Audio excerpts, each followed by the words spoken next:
What is up? Welcome into another episode of Couz's Corner. This time we are live, what I like to call Couz's Corner Happy Hour. Thank you for joining the show. Make yourself comfortable, belly yourself up to the bar, and let me pour you out another shot of top shelf college football content. Tonight, we have a lot to talk about, a lot of West Virginia stuff to talk about, and then we're going to talk about what will the Big 12 and ACC do when they're in the room in these negotiations about the college football playoff. We're going to talk about that too and what the future could hold for West Virginia, the ACC, or the Big 12 and the ACC rather, and teams like West Virginia and others like them. So let's get rolling here.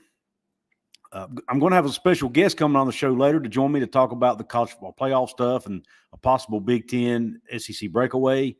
But before we do, I'm going to jump into some West Virginia stuff here real quick. I want to thank you all that are already in the chat. Timothy Green, thanks for being here.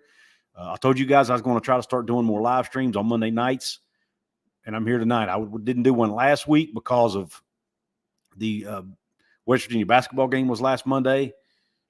So, I didn't want to interfere with that because, obviously most of you guys know I have a basketball channel too, me and Mountaineer Paul. So I think last Monday we did a show on that channel instead. So anyway, nonetheless, since there was no West Virginia game tonight, I wanted to jump on here and talk about a few things.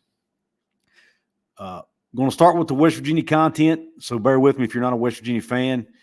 But one thing, before I do that though, I've got to do this. I want to give a shout out to Dutch Miller Automotive, my channel sponsor here. I should say our channel sponsor because he also sponsors Mountaineer Paul Talks Football.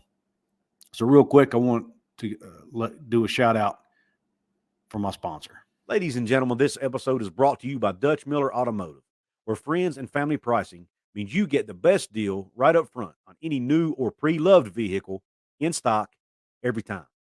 With brands like Chevrolet, Chrysler, Dodge, Jeep, Ram, Kia, Hyundai, Ford, GMC, Buick, and Subaru, the Dutch Miller Automotive family is always growing and ready to put you in the car or truck you've been searching for.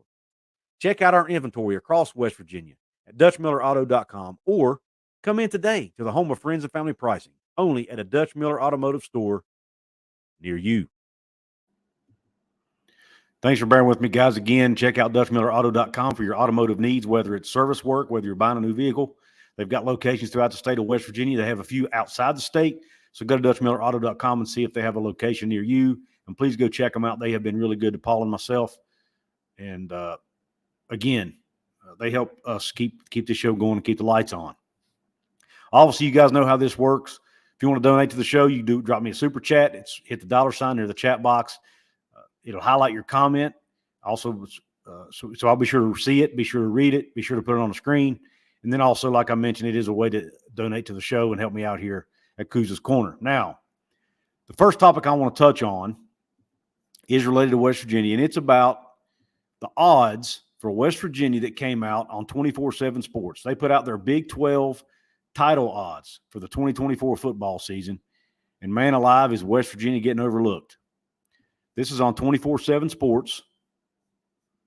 As you see here, they start at number 16 and go backwards. You see Houston's odds are 13,000. They're with a projected record of 4-8, 2-7 in the league. Then you've got BYU at 15. You have Arizona State at 14, Cincinnati at 13, Baylor at 12, Colorado at 11, and there you have West Virginia at 10. Now, their odds are plus 1,900. They are picked with the 10th best odds out of 14 teams in this conference. Now, what I can't wrap my head around, and look, I'm not a gambler. I'm not big on sports betting. I'll play a few slot machines in Vegas, things like that. But as far as, sports betting, I don't do a whole lot of sports betting. I've done a little bit, but I don't know a whole lot about it. So I may need your all's help on this. I don't understand how West Virginia can be plus $1,900 to win the league, yet they're projected to finish 6-3. But when you go down here, you see a team like Iowa State, for example, who's like 8th or 7th as far as odds go. They're plus 1,200. Yet they're picked to finish 5-4 in the league. How can you be picked to have a worse record, but yeah, your odds to win the league are less. Now, maybe these odds are coming from somebody like FanDuel or somebody. Maybe they're not from 24/7 Sports. Okay, here it is. I'm wrong. It is from FanDuel. So FanDuel has West Virginia. Looks like 24/7 and FanDuel are in disagreement here. FanDuel, I apologize. This is a 24/7 article, but the odds come from FanDuel. FanDuel has West Virginia at plus 1,900 to win the league. But yet 24/7 Sports has him going 6-3 in the league, 8-4 overall. So 24/7 is actually high on West Virginia compared to FanDuel. So that's a little surprising. When you look at their 24/7 Sports pre-spring projected record of 8-4, and here's the write-up. It says Neal Brown got himself off a warm seat after he led West Virginia to its highest single-season win total, 9, since 2016. The Mountaineers returned most of their production from 2023 and could be in position as a potential dark horse Big 12 title contender in 2024. Starting quarterback Garrett Green, as well as top rusher C.J. Donaldson Jr. and Jaheim White are in the backfield again. The trio combined for 2,412 rushing yards and 28 touchdowns on the ground last season. Anyway, to round out the list, you've got TCU here at 9 with FanDuel. Oklahoma State at plus 1,600 is at 8. Iowa State's at plus 1,200 odds. UCF at 1,100 odds. That's surprising. Texas Tech is plus 850. Arizona Wildcats at plus 750. Kansas at plus 650. Kansas State at plus 360. Utah at plus 340 is the odds-on favorite to win the league, according to FanDuel. Now, what do you guys think about that? Let me know in the comments there, in the chat. Want to get your all's thoughts on these CFP, or I'm sorry, these Big 12 title odds. And obviously, if you win the conference, you're going to the college football playoff. But yes, Daniel, you're right. This could definitely be another. Daniel Gigak says, just remember 14 when you see those odds. I'll be in Vegas in 2 weeks and put $10 on WV winning the Big 12 like I do every year. Yeah, man, I think they can use – they're not getting the same amount of disrespect they did last year, at least not yet. But there's still enough of it out there, I think, that they could use it as motivation.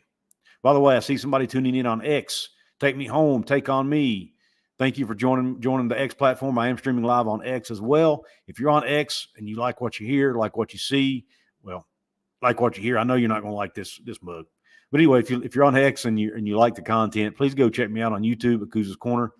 You can see the stuff I've already done in the past, see my previous videos, and also check out past live streams I may have done as well.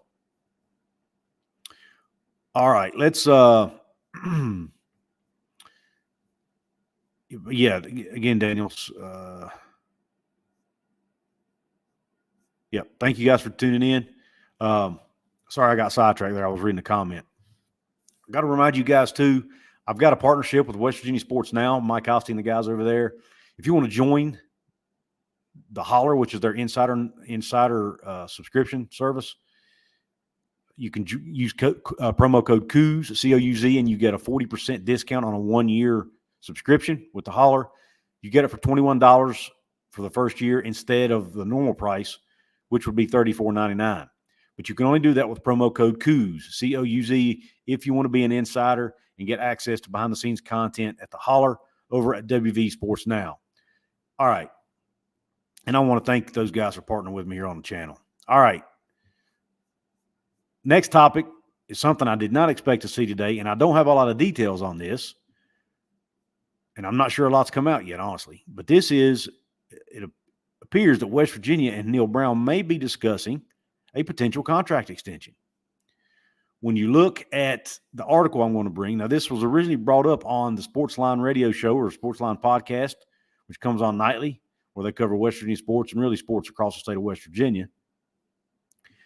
That's where it originated. But I found an article over at bluegoldsports.com.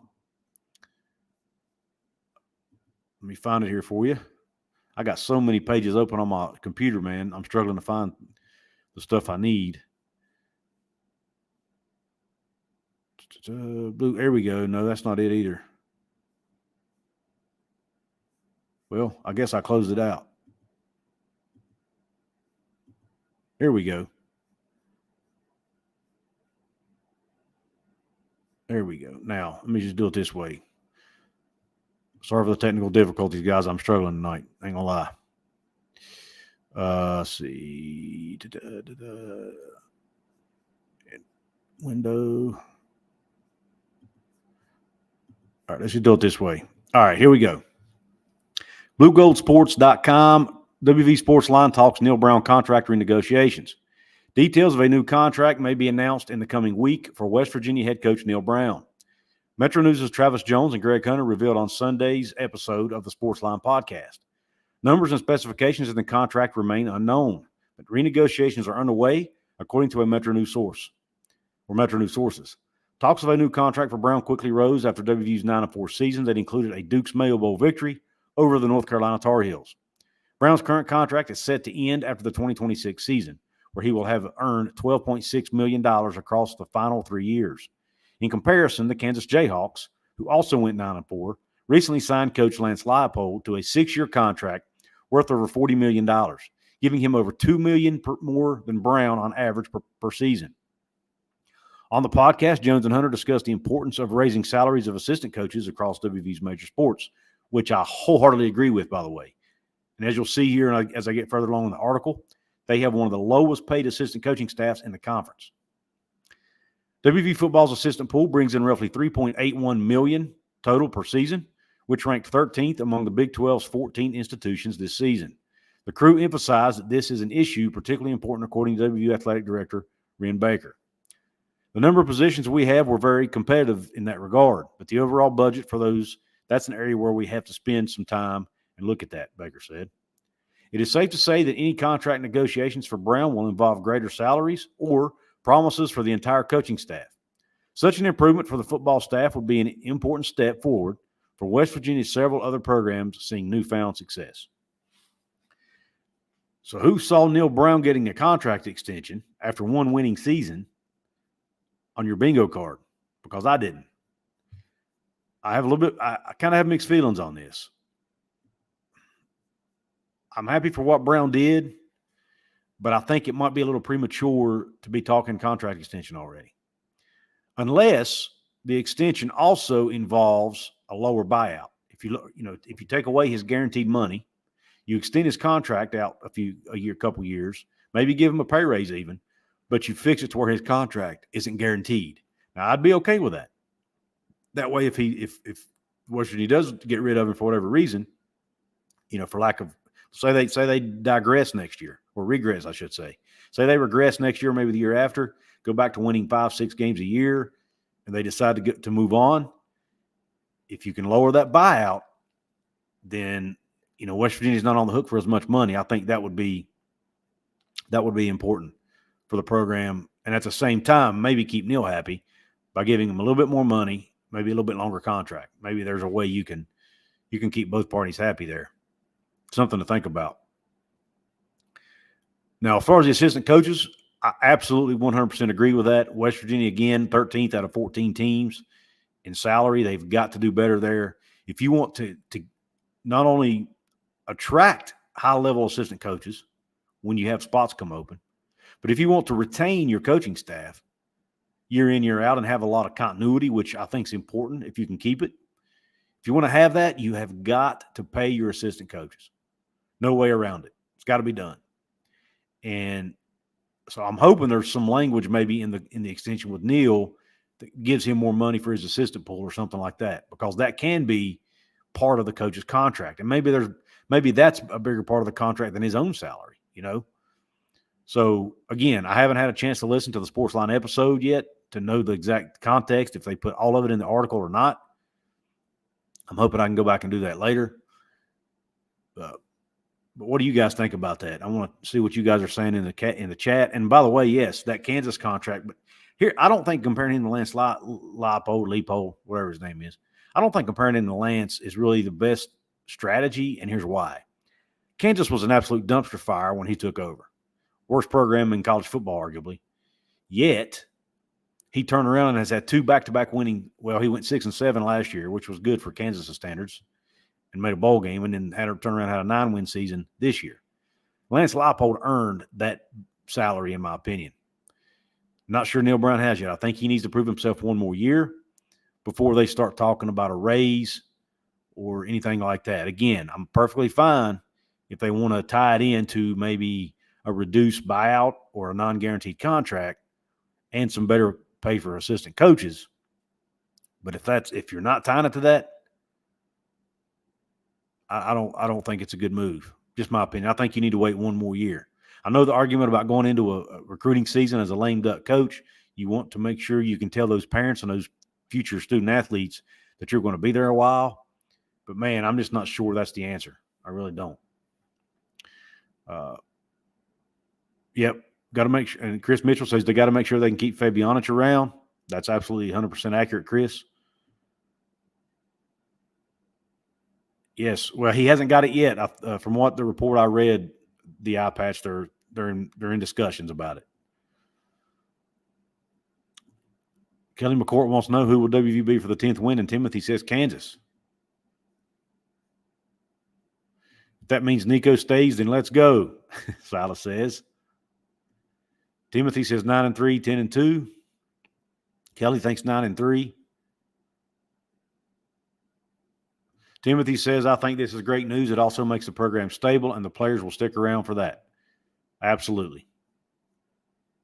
Browns and Beers, a channel member, says, I agree with 24/7's prediction over where FanDuel had us 8-4 is ultimately about where I see us, ending up with a brutal stretch to start conference play. All right, guys, I'm going to bring in my guest. Put my headphones on here so I'll be able to hear him. Man, my lighting's all jacked up. Hold on.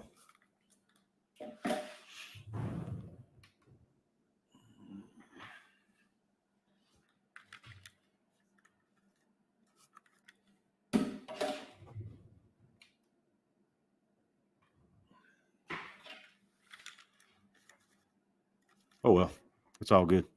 Let's bring on my guest here, Mr. Outlaw of college football. What's up, man? How's it going, brother? Going well. How are you doing? I'm doing pretty good. It's always good to be on here with the Mountaineers. I hear you. Appreciate you coming on. Oh, yeah.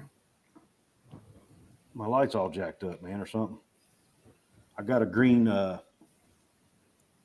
some kind of green hue or something on my headphones where I'm using a green screen, but it's all right. It's all good. All right. Been a little under the weather myself, so I'm a little scratchy on you tonight. Just no worries. No worries, buddy. Appreciate you coming on, especially if you don't feel well. Yeah, that's why I've been podcasting as much either. What's that? I haven't been podcasting as much here lately because of, being a little sick. Right. That's understandable. I was just reading an article. Neal Brown is in discussions with West Virginia about a contract extension, apparently. Yeah. I mean, what do you think about that? How do y'all feel about Neal Brown? Is people getting more comfortable with the idea of him being there long term, or there's still people wanting his head?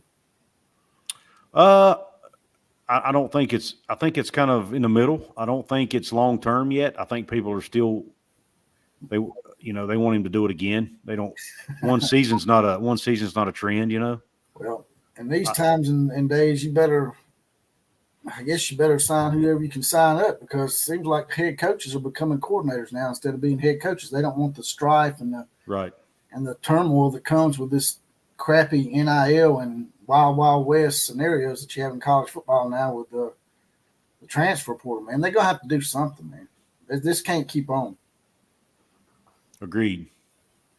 And I guess I think what started this whole thing was Lance Leipold, whatever his name is. He just got a big raise and an extension at Kansas, and I guess Neal Brown's agent saw that and decided to jump on it.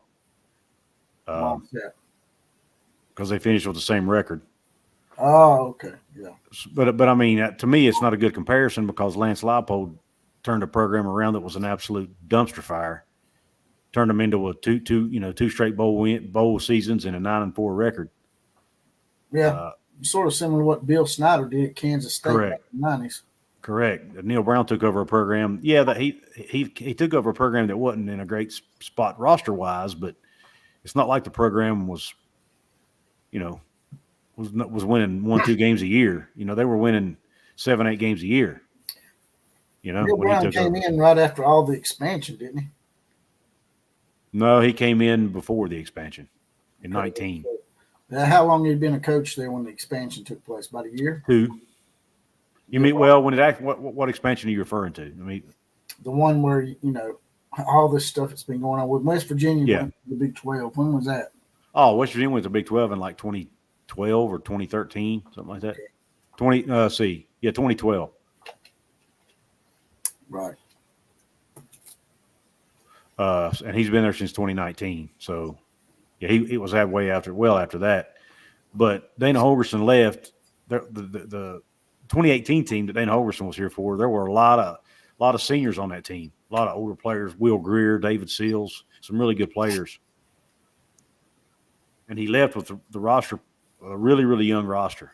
And to be honest, not a whole lot of talent on it. Well, the way Holgerson left sort of didn't do your program any favors. So that's why I've always, been sort of on the fence with Neal Brown. And I got a little pissed off at him for you.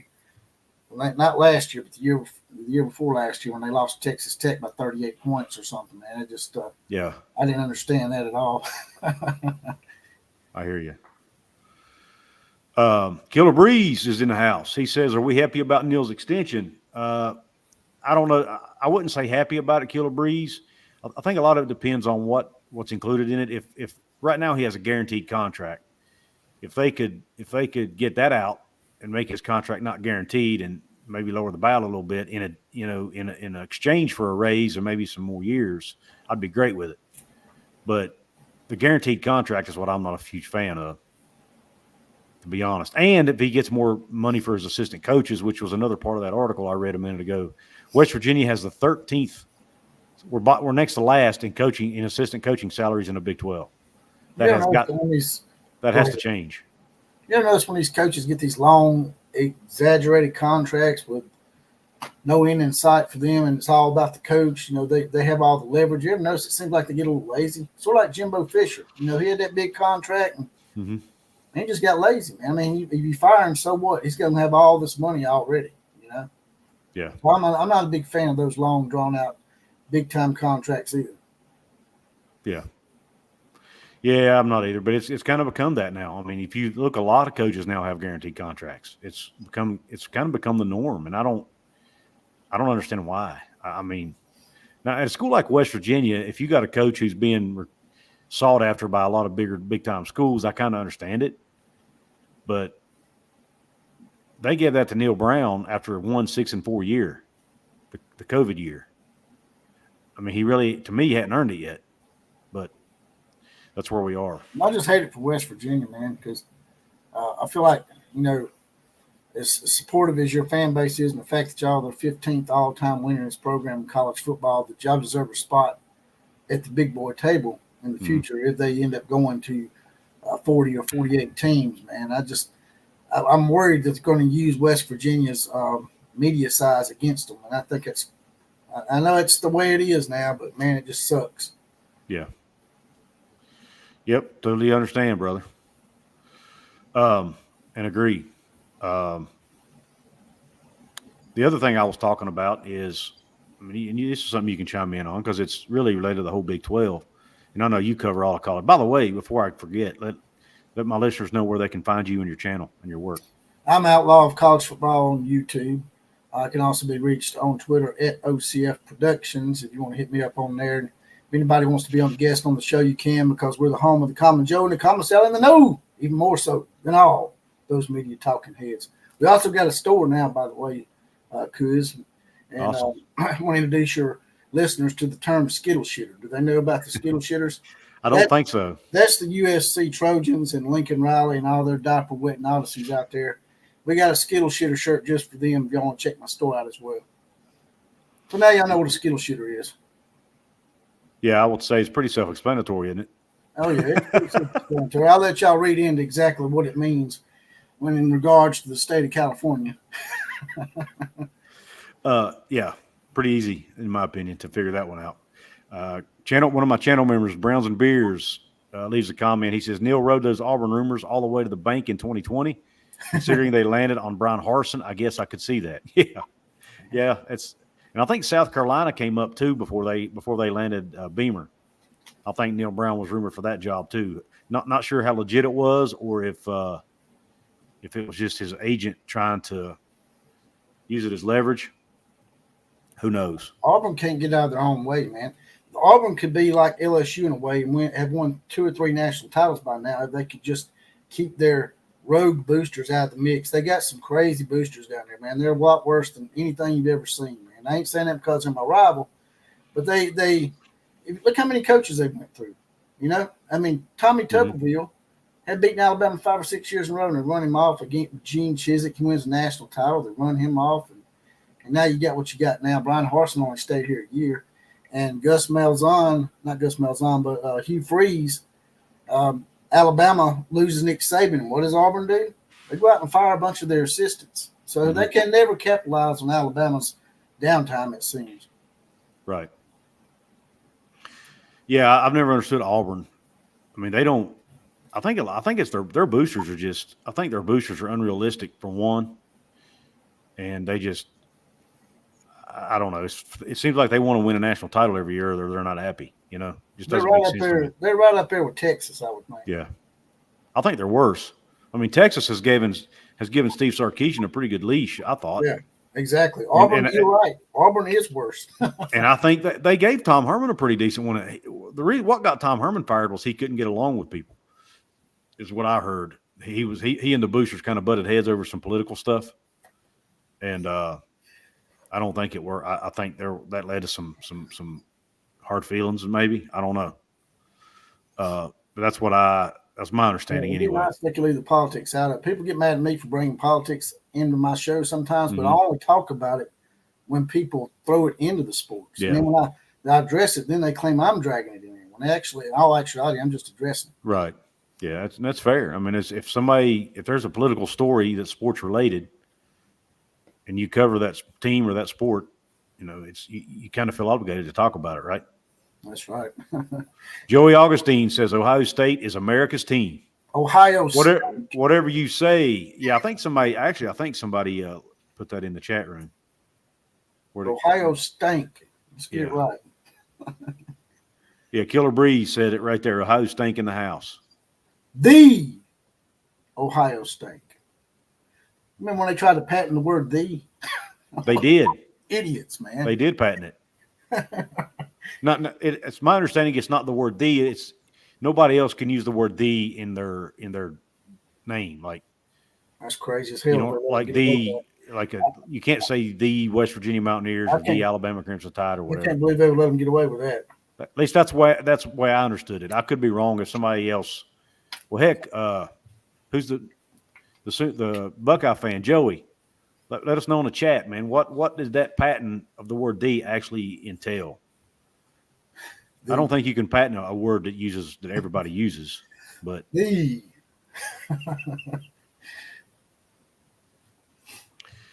The eye patch, speaking of says WVU not counting the COVID season have been 5-7, 6-7, 5-7, and 9-4 last season. Not very consistent. Exactly. And that's why I'm not sure. I tell you what, when this comes out and becomes official, our fans are not going to be happy about it, I don't believe. Numbers speaking, it is sort of consistent. It's just not the consistency you want. Right. But now I do think, I mean, it does seem as though he's turned a corner. And if he has, and he does it one more year, then I'd be all for getting him. He sort of reminds me of Mike Shula of Alabama, man. Mike Shula had one good season, and they extended him for one good 10-win season, and then he turned around and started shitting the bed again. I think, honestly speaking, I think Neal Brown has probably had his one good season, and if he doesn't win at least 7 games or 8 games next year, y'all probably going to get rid of him, right? They won't ever commit to that, but I would think so. I mean, a lot of it, you know, there are a lot of things that, you know, how many did your starting quarterback get hurt in the beginning of the season? Or, you know, I mean, there are so many things that come into play, but in general, yeah, I would think so. I mean, the fan base is not going to be happy if we don't win at least 8 games. I think the same thing might happen to Oklahoma, too. They you know, Brent Venables had a nice little 10-win season this year. And it would not surprise me if Oklahoma slid a little bit next year, won like 8 or 9 games, and then the fan base is probably going to call for his head because they feel like he's not showing progress. When he's probably got a better team next year, he's just going to a tougher conference maybe. Right. Yeah, I agree. Yeah, Oklahoma fans need to give him a little bit of – now, if he goes out and wins 2 or 3 games, that's different. But if they go out and win 7-8 games next year at least, I think they ought to be okay with that. Since they're moving conferences. They won't. Now, I'm not saying I would be as a fan of Oklahoma. If I was a fan of Oklahoma, I probably wouldn't be satisfied with that because I know their expectations are different than a West Virginia's probably is, to be fair. But and that's the thing. That's one of the things too that we get frustrated about is we're tired of having low expectations. We want to compete with the teams at the top again, like we did in the past. Well, I mean, I'm just being fair here, but when I think of West Virginia, I usually think about 8-9 wins a season. That's the kind of program I see West Virginia at, 8-9 wins a season. Yeah, and that's fair. I think that's where I did the math one time. I averaged it out, and which it ain't hard to do. I mean, all you got to do is go to Wikipedia or somewhere and find out how many, what their record is. But anyway, they're I think they average about 7.5 wins a season historically. So if they can win 8-9 games a year, that's where they typically are as a program. Your boy John Christophic says a 14-team playoff is stupid. What do you think about that? I don't think it's stupid. We're going to talk about that next. Let's go ahead and jump into that real quick. Matter of fact, that was the main thumbnail of my video, and I haven't even discussed it yet. So let's go ahead and get right to it. It kind of revolves around the Big Ten SEC breakaway that people keep speculating on and thinking may happen. In the college football playoff negotiations, the SEC and Big Ten have asked basically for 4 automatic qualifiers from their conference each every year in a 14-team playoff. Right now, there's reports out there that there's a format out there that they're talking about. They're calling it socialized, I guess, that they've released to the media. That's 3 for each of them, 2 each for the ACC and Big 12, 1 for the Group of 5, and then 3 at-larges. However, according to a couple reports, one by Dennis Dodd and I think one by someone over at ESPN maybe, that they will only agree to the 3-3-2-2 model if they get if the Big Ten and SEC champ are guaranteed automatic buys every year. Yeah. What are your thoughts on that?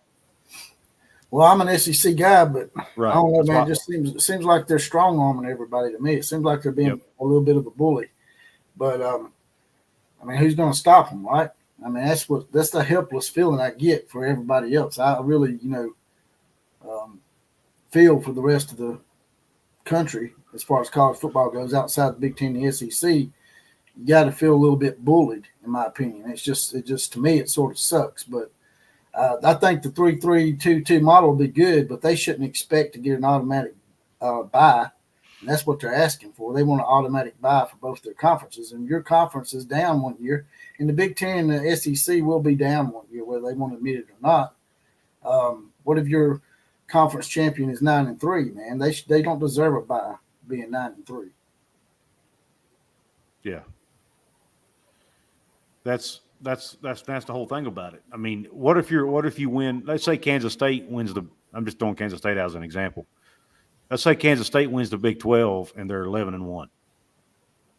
Exactly. And the Big Ten champion is 9-3 or 10-2. How would Kansas State not deserve a bye in that case? Well, I know everybody's going to make the argument. Well, it's strength of schedule. Yeah. But it's still not. You can only play who's in your conference. You know what I mean? And I don't know. I have no issue with that 9-3 team obviously getting in. They deserve to get in. They're trying to say that their conferences are so much better that they deserve special treatment over the rest of them.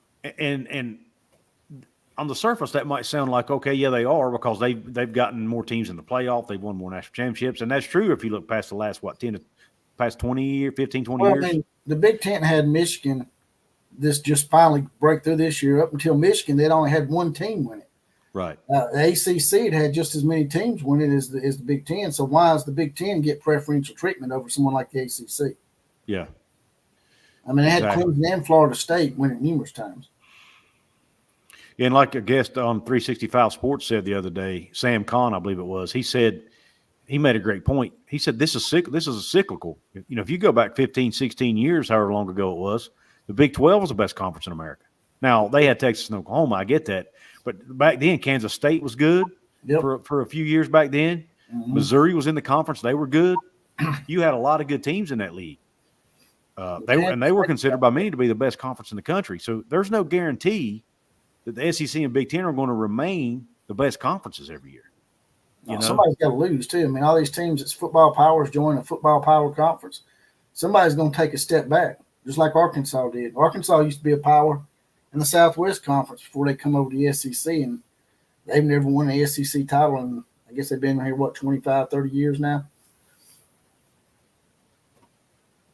Yeah. Big Killer Breeze don't agree with us, apparently. He says the only teams that should get a bye are the winners of the SEC and Big Ten championship games. Nobody should get a bye unless they deserve a bye.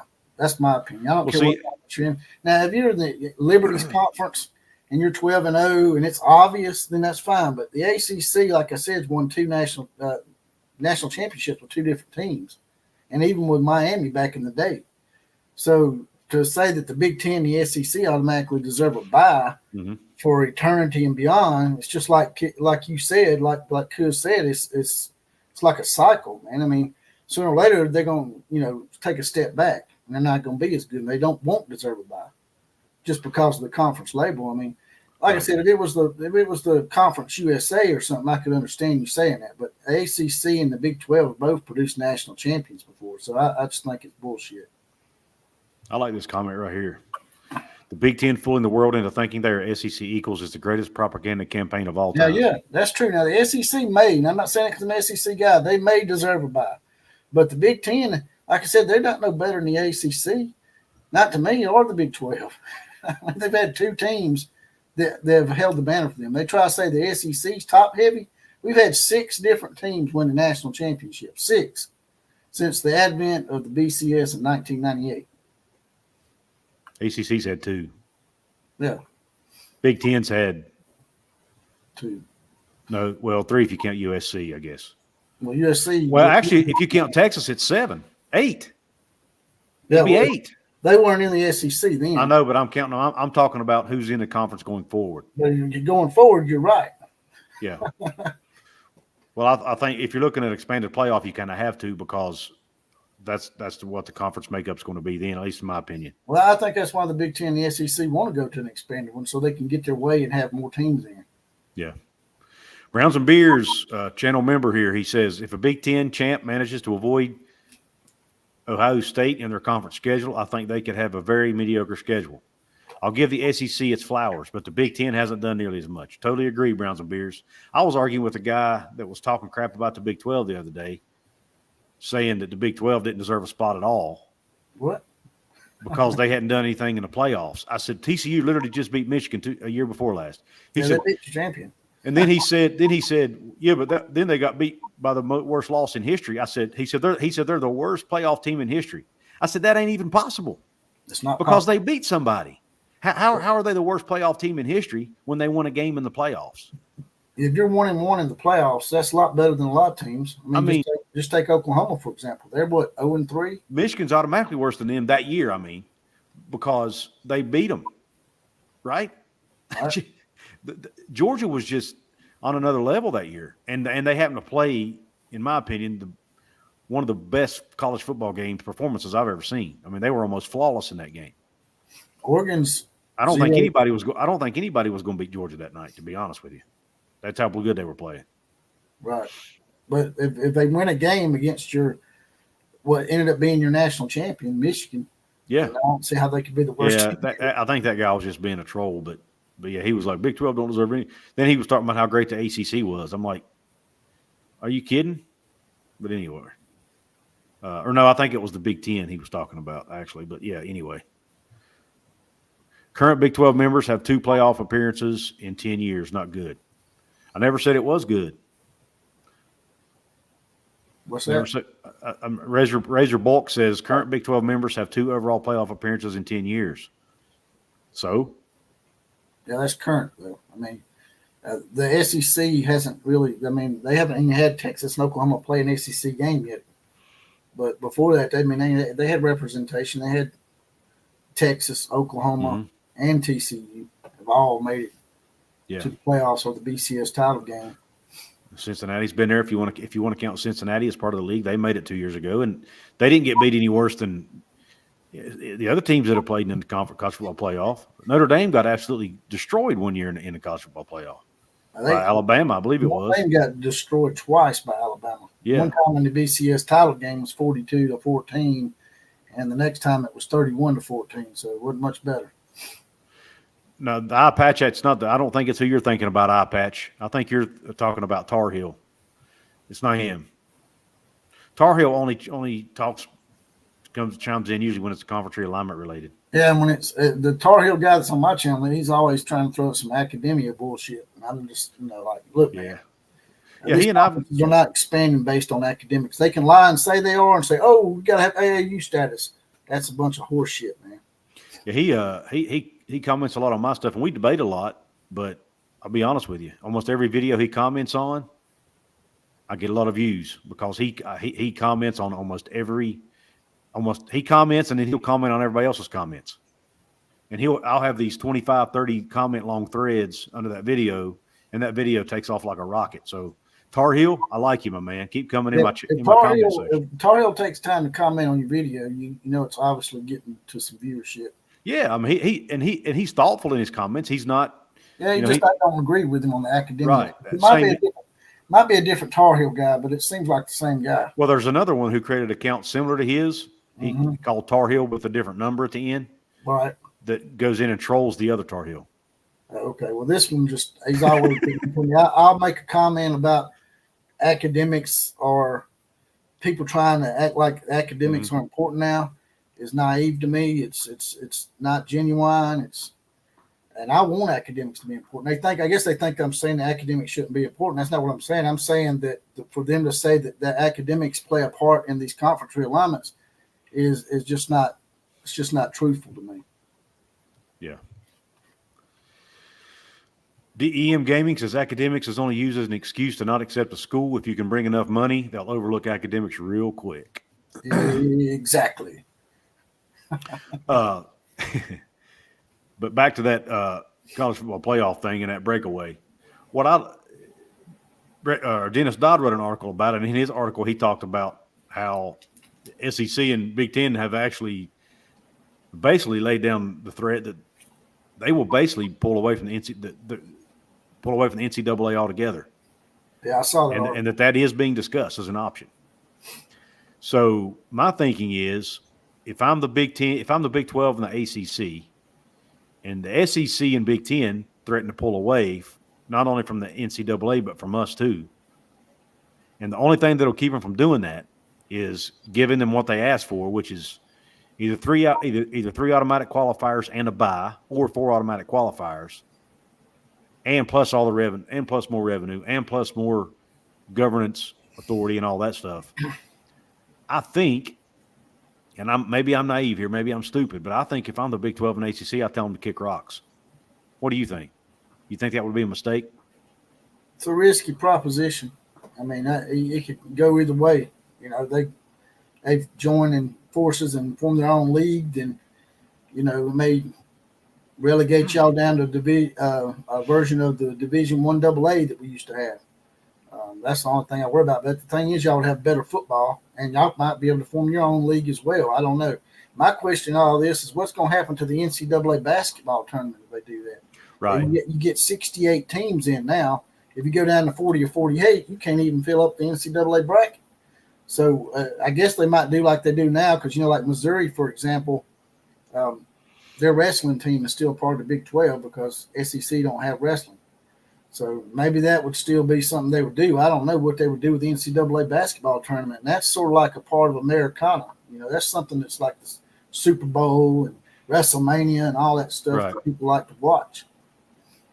Yep. What would they do with that? What would they do with the basketball if they went down to 40? Well, and that's a part of the conversation. If they pull away from the NCAA altogether and it's for all sports, then I don't see how they leave the Big 12 out.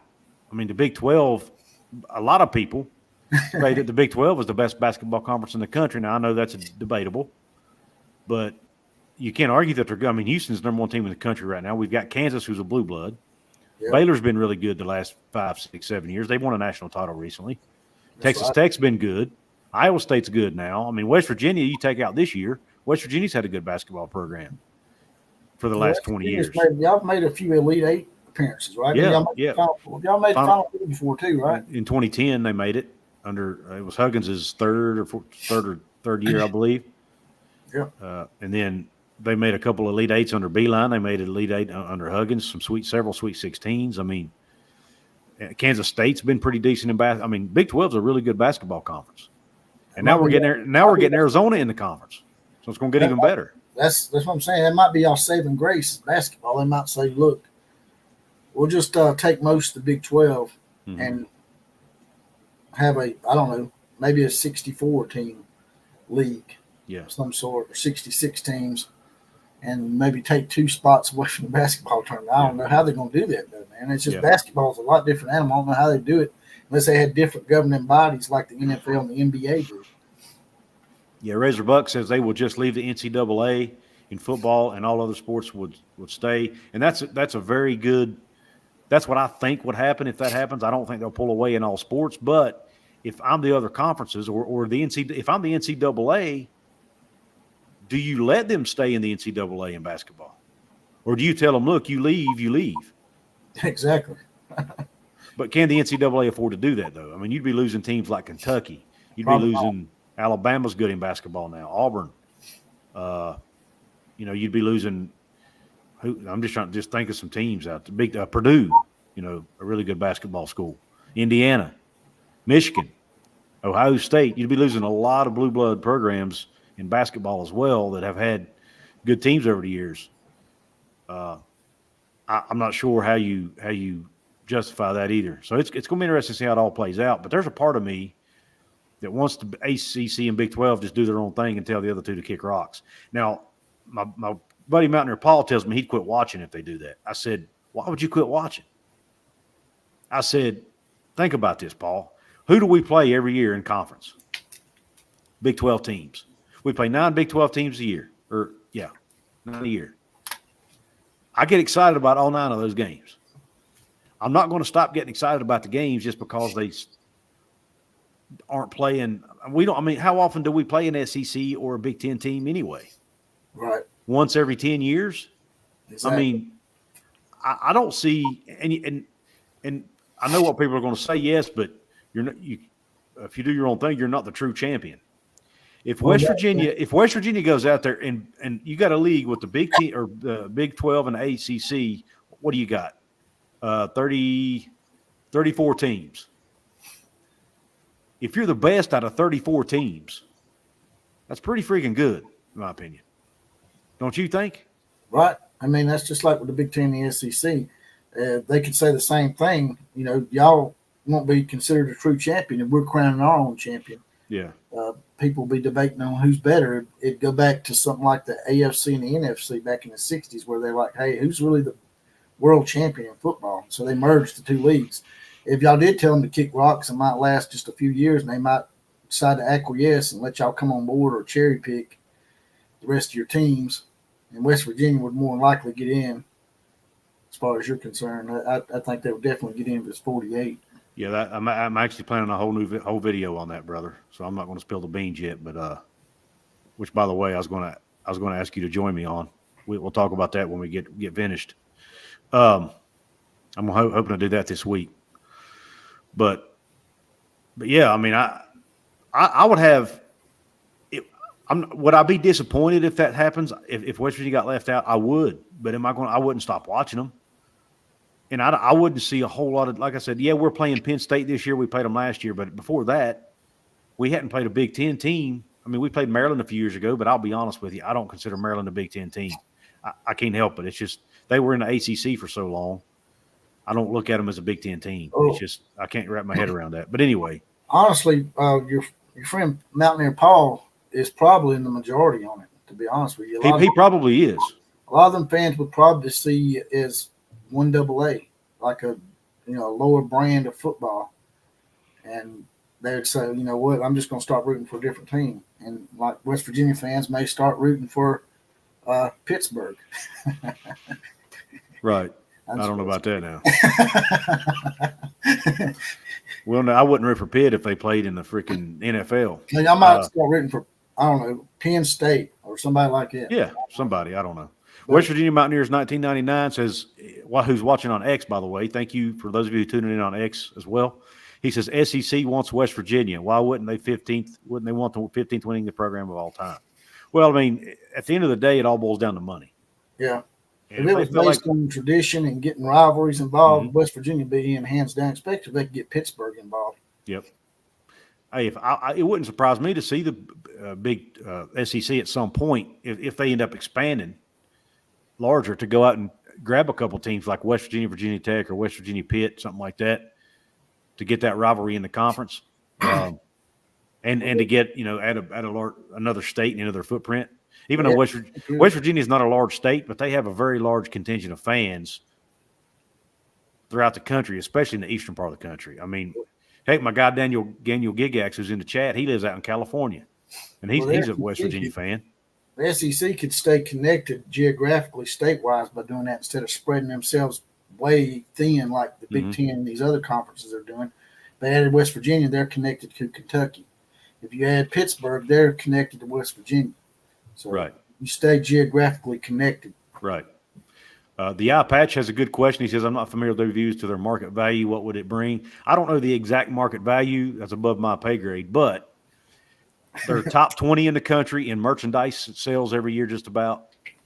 They are typically top 35, top 40 in viewership, depending on, what networks they get their games on. They are top 30 or 35 in how big their fan base is. As far as the size of their fan base, they have about 1.8 million fans. And yes, that's the size of the state, but not everybody in the state's a West Virginia fan. So you probably have 1.5 million fans in the state, and you probably have another, 500,000 that live elsewhere, right? I need to start getting Pat McAfee more involved in helping y'all out. He's got a big voice now. Yeah, he does. He's starting to do a little bit more. I mean, he does talk about West Virginia on his show a lot more than he used to. That helps, I think. He got a real bad taste in his mouth. The year we lost to Pitt, he missed 2 kicks in that game and got a lot of death threats and stuff. And he had a hard time coming back to West Virginia for a while after that. He's only been back, I think, 1 or 2 times since. And I hear about all these death threats they're throwing at players. Have you ever thought that maybe it's a plant from the rival schools? They're threatening these players to try to make your program look bad? It could We've had that problem with Auburn. If we lose to Auburn fans will call the Alabama players out and pretend like they're Alabama fans just to try to, do more damage after their win over their rival. Right. You ever thought about that? I didn't until you mentioned it to me one time. We were having a similar discussion, and you mentioned that to me, and it may have been somebody else too told me they actually saw that happen before. They've actually seen it's happened before down here. The Auburn fans are doing right. Yeah, so it's very possible. And you mentioned that. I had somebody reach out to me the other day. I was in an argument with some Utah fan on Twitter, and I had a BYU fan reach out to me. I had another Utah fan reach out to me and tell me that BYU fans were bad about posing as Utah fans, trolling people. And I'm like, well, with that rivalry, I would not doubt it, because that rivalry right there, man, they literally, in a lot of cases, hate each other's guts. I mean, it's pretty heated. So, I mean, there's a lot of history in that rivalry that I didn't know about until recently. It goes back to when Brigham Young was founded. Like it goes way back. And this is off topic a little bit, but the whole academic thing, I saw Caller Jenkins' comment, and she was saying something about the research grants flooding into the schools and that kind of deal, and that's why academics are still important in all this. But to me, if they were that important, why didn't the Big Ten ask Stanford and California to join? They are much better academically than USC and UCLA. So academics are so important, then why wasn't Stanford and California invited? Well, they are important, but they're not that important. That's the key.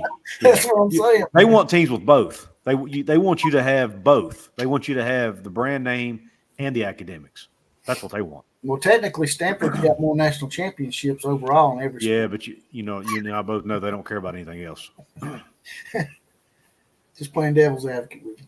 I know. No, I agree with you though. It's hard to do that because I agree with you. Why devil's advocate with your gallery?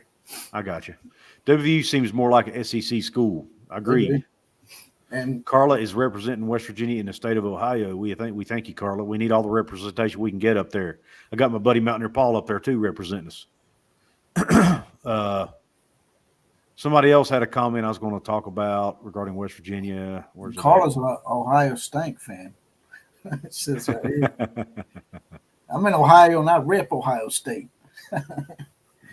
DM Game, she's going to get you. DM Gaming says WVU's market value is their rabid fan base that will buy a $10 a month streaming package to watch our team. And everything's going streaming these days. You need fans who will pay for the service. That's exactly what they talked about today, and I hate to spill the beans on my future video, but I'm not spilling it all. But anyway, on an episode of the Andy Staples show today, him and Cole Kublik, who's with ESPN, were talking about that and who would they have in a 48-team playoff. And one of them said West Virginia's in the conversation, and one of them said absolutely. And Andy Staples said, can West Virginia sell 2 million streaming packages? Cole Kublik said absolutely. Then, and Andy Staples said then they're in, because that's at the end of the day, that's what matters. If they can sell 2 million streaming packages because you have 2 million fans that are willing to buy it, then they want you in. They're going to want you in. Money's important. Even these guys that are, in on the end, the committee or whoever's making decisions on allowing teams in the SEC or the Big Ten, they're football fans too, probably, right? And sooner or later, you got to think to yourself, yeah, money's important, but don't we want a fan base that's going to, or a university that's going to be passionate about this sport that we call college football too, Yep. And West Virginia is very passionate. So why wouldn't you want West Virginia in your conference is my thing. Yep. Philip Anderson said West Virginia could have filled half of Bank of America Stadium from Charlotte area alone. Absolutely. And by the way, Philip, I noticed today the coaches caravan that they do every spring where the coaches travel around talking to donors and, trying to get people to sign up for the Mountaineer Athletic Club. They're actually going to take that out of state this year. They've always only went in state. This year they're going to Charlotte and they're going to Manassas, Virginia, which is up near D.C. 2 of the largest alumni bases for West Virginia they're traveling to. I thought that was actually a genius idea because West Virginia is one of those fan bases. So many of our fans have to leave the state to find work because we're, a low economic state, that we have fans. We have a lot of fans in Charlotte. We have a lot of fans in Washington, D.C., a lot of fans, around the Myrtle Beach area, Tennessee. I mean, a lot of places. I actually picked up a lady and her husband the other day down here for Parents Week. I do Uber on the side, and she was a West Virginia graduate. She was her daughter goes to Alabama, but she was saying that she chose. I was asking them, they're from Philadelphia. I'm like, why don't you go to Penn State or Pitt? And she's like, well, I went to West Virginia. She's like, because I went down there and I just fell in love with the people and the campus and the passion that the teams up north don't have. So. Just a side note there. Yep. Well, awesome. Thanks for sharing that. That's cool. Carla with a comment says, I have been on Couz's channel wanting WVU to join the Big Ten. WVU already is playing Penn State every year. West Virginia borders Ohio, Pennsylvania, and Maryland, so why not? Carla, I would agree with you, but the Big Ten has made it plain. If you don't have elite academics, they won't even – they're like the snobby girl who won't date it, who only dates the quarterback. That's the Big Ten, unfortunately. Notre Dame suddenly got AAU status when all this talk of expansion's coming up. Ain't that just coincidental to you?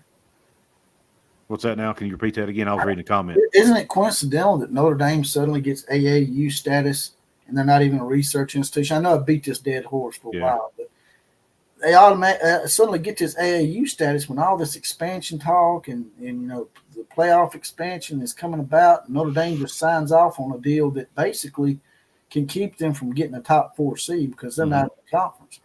I just find that awful coincidental. I think Notre Dame's about to give in. I think they're going to join the Big Ten here in the next couple of years. Yeah, I'm afraid you might be right, man. I don't know, though. I still see – I think Notre Dame's going to hold on to their independence as long as they can, but I think at some point they may get squeezed out and not have a choice. Yeah, they're going A lot of it's going to depend on this college football playoff negotiation. How many how many at-large bids are going to be available for them to have?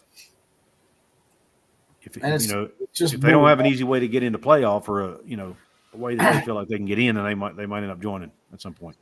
It's like you see something that's not quite right, but it's like you can't really do nothing about it, man. It's just like bully ball right now with the SEC and the Big Ten. They're just bullying everybody. Anthony Manzano says, if the ACC loses their big-name brands like Miami, Florida State, Clemson, and North Carolina, do you think in order for that conference to be saved, they might have to merge with the Big 12 to prevent the conference from imploding? I don't think so. I mean, I think they'll backfill with probably lower-level teams from the group of five, but they won't be the ACC. They'll lose their media value. They won't get – ESPN won't renew that deal they have the option of walking away from, maybe. And if they do renew it, it'll be for a lower amount potentially. And which then teams may start to leave to the Big 12 at that point, right? What if your boy Brett Yormark, who's very aggressive, what if he says, no, y'all not going to backfill anything. I'm going to come over and cherry pick the rest. Well, that's what I think might happen eventually. Brett Yormark could go over there and take the best of the rest. And you might have 2 or 3 teams like Oregon State and Washington State that just get left behind. Yeah. Like maybe a Wake Forest or somebody like that will just be left out. Yeah, I don't think the ACC will die like the Pac did, but I think they will have most of their big brands taken, and they'll be down to that you'll have Wake Forest, Boston College, maybe Stanford and Cal if they don't something because I don't know that anybody wants them, to be honest. The SEC and the Big SMU, the SEC and the Big 10 take the top 6 to 8 brands, and then the Big 12 swoops in there and takes another 4. Are they really a Power 5 conference anymore? Probably not. No, I mean, like I said, I think they'll probably lose their power status. The ACC may still exist, but it won't be. They won't exist in a power They won't be a power conference anymore, and they won't be making anywhere near the money they're making now. They'll probably drop down to $10 to $15 million a year if that happens. Would be my guess per team. The Ohio State lady in here don't want Notre Dame in the Big 10. No, she don't. Well, that's too bad because they're coming. Here comes the Catholics. Y'all get ready for them. Touchdown, Jesus, baby. Yeah, there's been some animosity between Notre Dame and the Big Ten over the years, from what I've read. Yeah, there's a history there. Notre Dame trying to get them back a little bit because they want Notre Dame now. Back in the day, they didn't want Notre Dame. Notre Dame wanted to be in. They wouldn't have them. Michigan was blocking it, from what I understand. I'll tell you what will be crazy is if Notre Dame has a clause in their contract that if they join the conference before the year 2036, it has to be the ACC. Really? Yes. Because they have that tie-in with the ACC in every sport except football, right? Yeah, but what if the ACC goes away? Then they ain't got to worry about that, do they? They don't. But what I was going to say is, Notre Dame was really loud and pushing hard for them to add Stanford and Cal. Yeah. If maybe there was a backdoor deal that we'll join your all's league, down the road. That would save the ACC. It would save it. That's exactly what I was going. If Notre Dame joined the ACC, they would definitely become. There's an argument between the ACC and Big 12 fans right now over who's the number 3 conference. The ACC would automatically be the number 3 conference if they got Notre Dame in as a football member. It wouldn't even be close at that point. I heard that ESPN, since they own the rights to the ACC's television and grant rights and stuff, that if the ACC decides to, melt down a little bit, if Florida State leaves, they said ESPN told Florida State that if they leave, they have to join the SEC because that's where their deal is at. Who told them that? Since ESPN, I saw in an article the other day that ESPN sort of called Florida State out and told Florida State if they decide to leave the ACC that they will not join the Big Ten because they have the contract rights to Florida State's football games and whatnot through the contract or whatever. Yeah, but if the grant of rights becomes null and void, that won't matter. Yeah. Will it become null and void? How many teams does that take? No, what I mean is if Florida State wins the lawsuit. If ESPN can get ahead of it and say, hey, look, we'll let you leave the ACC if you join the SEC. Yeah, I mean that's one theory. There's a West Virginia fan who wrote a blog about that, and I talked about it in one of my videos. I think how they could transition to the SEC pretty easy because ESPN already owns the TV rights to the SEC. Yep. And ESPN might sign off on that deal, right? Yep. But I just don't. I don't know. I don't know. I don't know that the SEC wants them. I don't know if the Florida Gators would be happy about that. They wouldn't be. I don't know that Georgia would be happy about it either. And a lot of people say, well, Texas A&M wasn't happy about Texas and Oklahoma either, and yada yada yada. But Texas A&M wasn't an original member of the SEC. Florida has a little more swagger than Texas A&M. They could throw a fit. Yeah, you might be able to get Clemson in over South Carolina's objections. I don't know. Maybe. Russell Snyder says, people, I have been a total Mountaineer fanatic for over 50 years, but we have entered la-la land. Our academics can't get us a sniff from the Big Ten. These programs put 80 to 100,000 butts in seats weekly. Not all of them. No. Once you go to, that's the problem. Everybody, when people look at the Big Ten, all they see is Ohio State, they see Michigan, they see Penn State, and maybe Wisconsin. That's it. After that, you have a bunch of Big 12 and ACC teams, basically. Do you not? That's right. Minnesota, Purdue, Indiana, Rutgers, Maryland. Give me a friggin' break. Unless they're really good, stadiums like West Lafayette and Purdue don't usually have more than 20,000 people in the stands. Just like Northwestern, same thing. And if West Virginia is good, they're going to put 60,000 in the stands. Illinois, Champaign, morbid. The most morbid football field I've ever recognized in my life is Champaign, Illinois. Wow. Iowa does pretty good. Yeah, Iowa does. I forgot about Iowa. I left them out. I would include them in that conversation too. Iowa, Wisconsin, Michigan State, Michigan, Ohio State, Penn State. That's I would 6. argue that maybe the attendance might even want to look it up. The attendance might even be better at Big 12 schools. Maybe. I'd have to look at it. I mean, I'll be honest, what hurts the Big 12 in attendance, this is going to sound like I'm throwing shade, maybe I am, but the new schools we added, obviously with the exception of BYU, the 3 schools we brought up from the G5 all have really small stadiums. They get very little TV viewership. They're all under 1 million views a week. Matter of fact, the lowest viewed game of any Power 5 team last season was Houston's game against Rice. Take a stab at how many people watched that game. That's an inner city rival too. Rice is from Houston. How many people you think watched that game? Watched it? Yep. Probably under 2 million. 86,000. Wow. 80, not even 100,000. Now that's according to Nielsen. That's based on, obviously streaming's not counting that. It's people who watched it on regular TV, but that is unbelievable. I mean, that's pretty. It's Houston, one of the biggest cities in America. Well, Rice ain't really part of the Big 12, though. So, what's that? Rice ain't a part of the Big 12. So no, they're not. But that game counted when you looked at TV viewership for each Big 12 team. They counted non-conference games too. Yeah, Rice is really small, but they got a great academic program at Rice, right?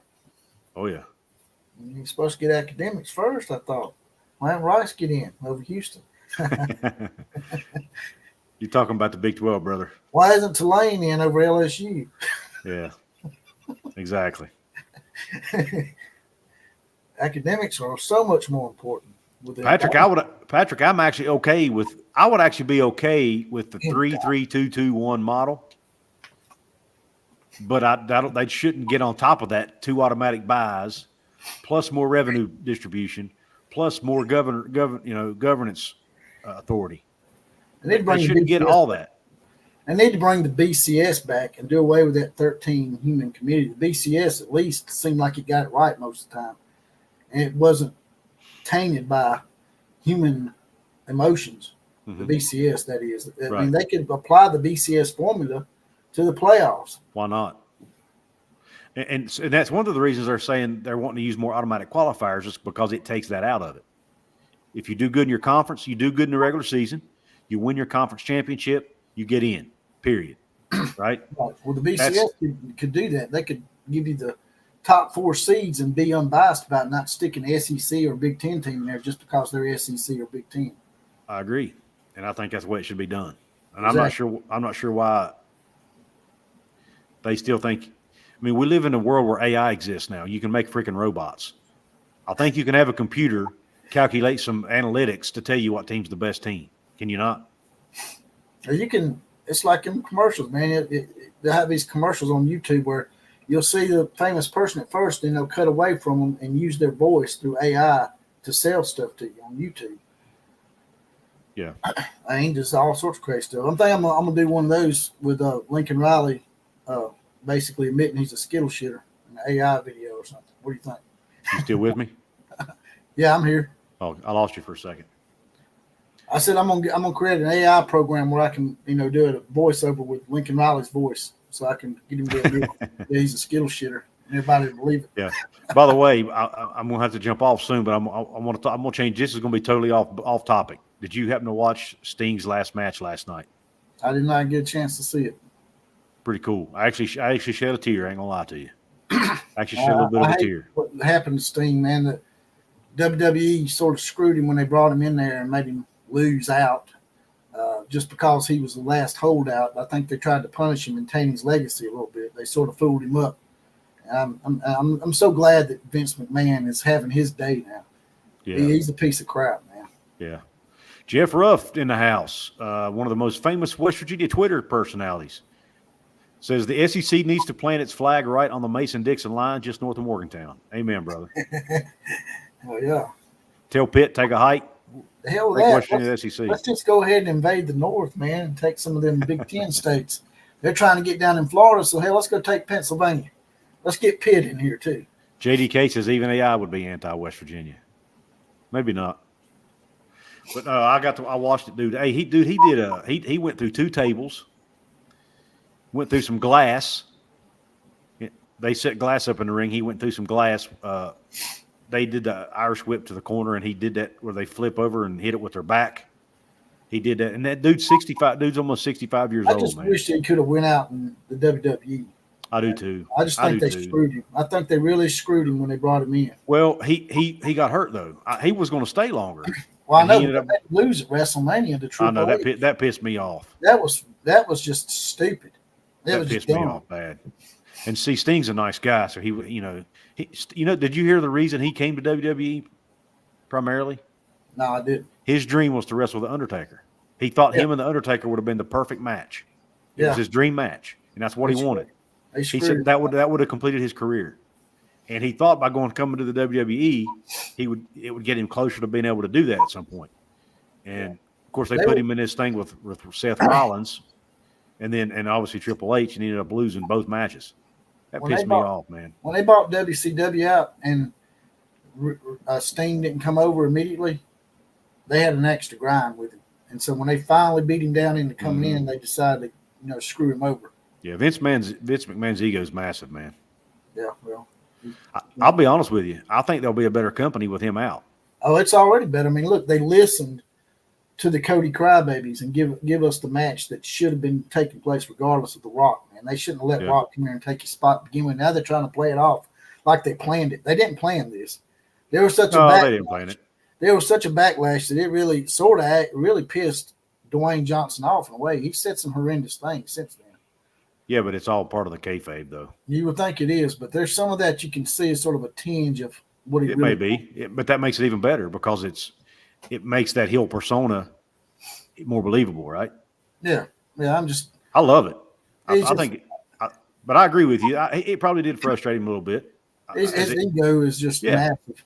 Just like Vince McMahon. He's just like Vince McMahon.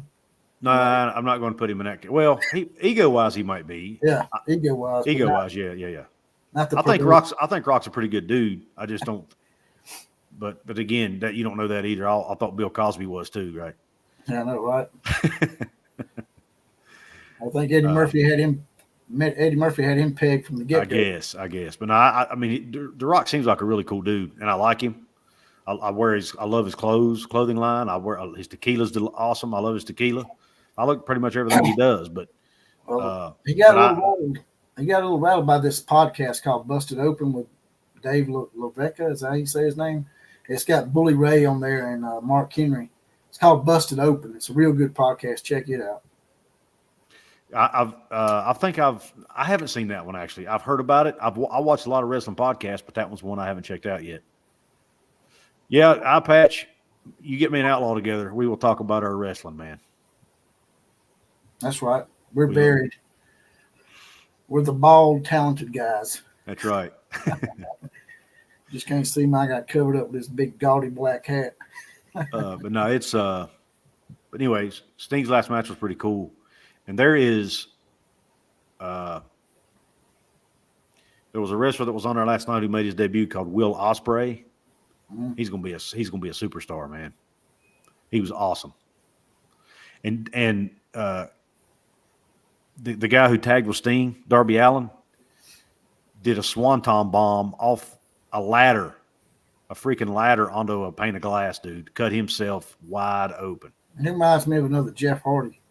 He's just like him, except I think he takes more risks Yeah, than Jeff did. And he stays away from the drugs. So far, yeah. The only problem was the way he did it, they didn't make it look realistic enough, really. Like, he jumped over top of the guys he would have been jumping on. Like, even if the guys hadn't moved out of the way, there's no chance he could have hit him. You know what I mean? That's right. But they did it just to get a pop from the crowd. But, man, it was I ain't going to lie, it was pretty cool to watch. Tell you what's really cool to watch, any match with Rhea Ripley in it. Speaking of that, I missed SmackDown Friday night. I'm going to have to go watch it back. I recorded it. Was she on there? I didn't get to watch it, but, yeah, I believe you. Anywho. All right, man. I appreciate you coming on. That's Justin's woman crush, just so y'all know, is Rhea Ripley. Mine. You're the one that – my Lord. I'm not even going to say what I'm thinking. This is supposed to be a family-friendly show. Go ahead and tell everybody where they can find you and your work. Y'all come check me out on Outlaw of College Football. We do a lot of college football talk over there. Mainly, we do dabble into other things like me and Couz just did with wrestling. Occasionally politics, but I try to stay away from it. It gets me in trouble. And I can also be found on Twitter at OCF Productions, called X now. I don't know what it's going to be called next week. It might be called LGBTQT. I don't know. Philip Anderson says John Stossel still says wrestling is fake. Hey, oh yeah, no shit. When Darby Allin had to get stitches after the match last night, there's nothing fake about that. The storylines and the outcome is predetermined. That's true, but the injuries are not fake. Yeah, and yeah, some of the moves are fake, but yeah, of course, but all of it's not. But like I said before, man, it's just like people that watch Rocky, and y'all know Rocky didn't really win all them world boxing titles, right? But you watch it because it's entertainment. Yep. It's like Days of Thunder. Tom Cruise didn't win the Daytona 500, but you watch it. Yeah, I've never understood why people make fun of wrestling like they do. I mean, they'll sit and watch a play, a TV show, a movie, anything that's fake, but yet they want to make fun of wrestling. I'm like, what's the difference? It's live theater, but it's done in a ring, and they're portraying a fight. That's the only difference. Well, they give it a hard time because, wrestling used to try to portray itself as real back in the 80s. But now they're open about it. I mean, yeah, that's what I'm saying. But anyway, all right, man. Well, listen, I appreciate you coming on. Everybody, thanks for tuning into the show.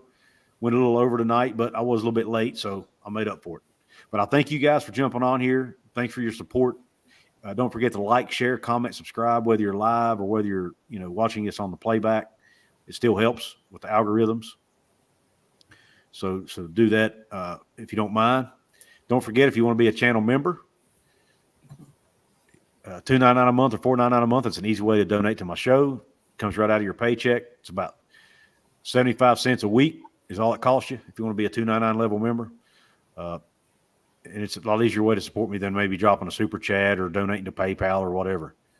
Yeah, it's quick and easy. Yeah, anyway, when it goes to podcast, you can also get that little heart thanks option. That's basically the same thing as a super chat, but you do it on a video that's already uploaded. It's not live. So that's another way you can do it as well. But anyway, enough of that. We thank you guys for hopping on. Thanks for the support, and have a top shelf day in Q Country Roads. Cody Crybaby. Woo! Yes, sir. In honor of Steen. Woo! I can't do it. I'm in an apartment.